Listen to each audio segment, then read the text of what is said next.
The Honda NSX-R then, what is it all about? Well, as I explained earlier, it's a Honda NSX with all the sensibleness taken out, which when you consider the NSX wasn't really a sensible Honda, that's quite the power move. So there is no stereo, there's less sound deadening, so it is quite loud in here. That V6 is making quite a racket. Not necessarily a bad racket, but on the motorway it can be a little much. However, in the countryside, as I'll explain in a moment, it's quite nice. There's no power steering, which at low speed means you do get an upper body workout, but out here in the countryside, every minute adjustment you can feel through the front of the car. You get everything slap bang through it, and it feels good. You don't get adjustability like that anymore. I mean, maybe in a McLaren, maybe in a Lotus, but you've got to spend lots and lots and lots and lots and lots and lots and lots of money to get a car that feels like that. This is at risk of sounding very, you know, fart smelling. This is very pure. I hate it when people say that, but it does feel remarkably pure. Now, the balance of the thing in the corners, when you're properly going for it, you know where the car is, you can feel how planted it is, and you can push it. It gives you that confidence to have a push and a play.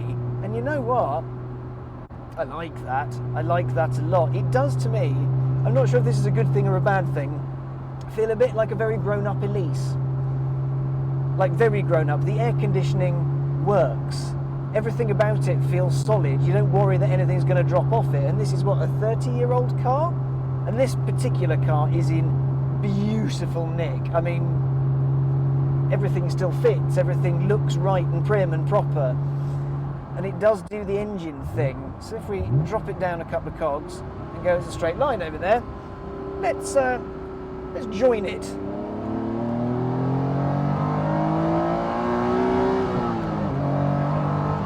Oh, that noise is good. We like that noise. Then you pitch into a corner.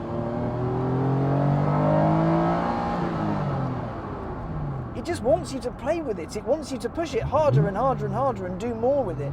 The engine revs beautifully freely, so you can adjust it on the throttle. You've got to be quite careful. It's a bit of a hair trigger down there, but if you know what you're doing, it's really, really lovely.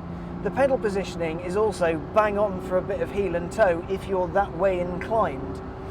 I do get the impression that were we on a racetrack with this, I wouldn't be bored until next week when I'd run out of all the tyres and all the petrol in all of the land. It's a wonderful thing.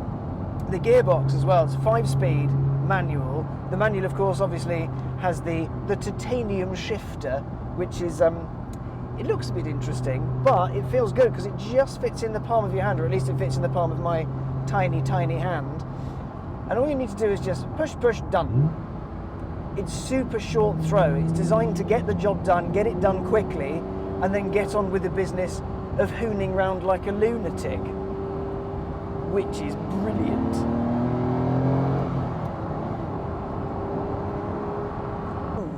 Oh, national speed limit. Noise.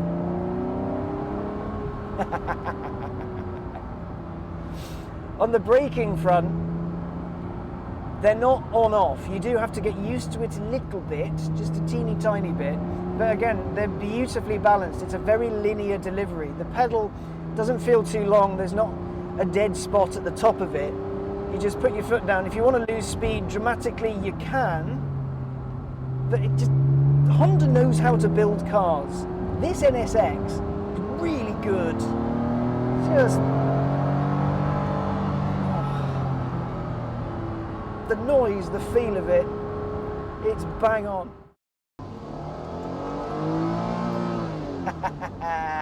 I like that noise. That's a good noise. NSX Type S then, what's it all about? Well, this one has power steering, which means low-speed manoeuvres don't require upper body strength, which is excellent. The gearbox is 6-speed in this rather than the 5 in the NSX-R. Once again, it's a super short throw. It's nice and direct, so you can play with it, and you do feel like you're driving a racing car, which I really, really like, because it makes me feel like I'm a child. The throttle is, once again, super, super sharp. We've got that slightly uprated motor in here, 3.2 to the R over there's 3 litre, and it's got a little bit more pep. I mean, you need to be on a track with a timer to, you know, properly go, well, it has this much more power, it's this much better. And those people are amazingly tedious, so we don't want to be those people. But there is a little bit more to enjoy. You do feel like it's got a little bit, just a little bit more in it. So when you do put your foot down, it goes. This, though, crucially, has sound deadening. So it's not quite as heavy on your ears. You can enjoy the car more. You get the top end without the droney lower end. There's also a stereo, so I can listen to radio too and feel like I'm enjoying my sports car. On the ride front, this car has got fettled suspension. It's been fiddled with just a little bit, so it's not quite as compliant, it's not quite as well sorted as the R. Now, the S did have stiffer springs than the standard NSX because it was the car to enjoy. So whatever's happened here, it's not quite as sharp as the R, but I'm sure with liberal application of money and time, that can be fettled and fixed to your liking. It's just that little bit rougher than the R, not quite as resolved, I'd say. However, the S feels like the kind of car that you could daily. There's loads of space in here. Like, there's room for me, there's room for a passenger, there's room for bags, there's room for bags in the back.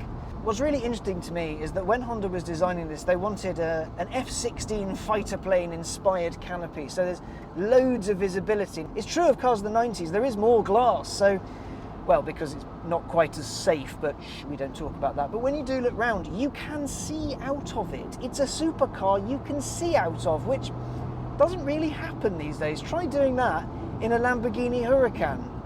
You can't. It's sort of, you get the rear window's big, but you get about that much usable visibility, and that's a bit rubbish. In this, you can see, I mean, reversing it, admittedly, you are painfully aware that the rear is quite long, but you can do it. You can use this in town. And when you're outside, in the countryside, you can play like this. Come on, give me the noise. There's the noise. Oh. It's so beautifully revvy, and the downshift, oh, it's just, you can do the heel and toe hero thing. Because it revs so high, by the time you slotted it, you're hot to trot. Right, national speed limit. Let us play. Noise.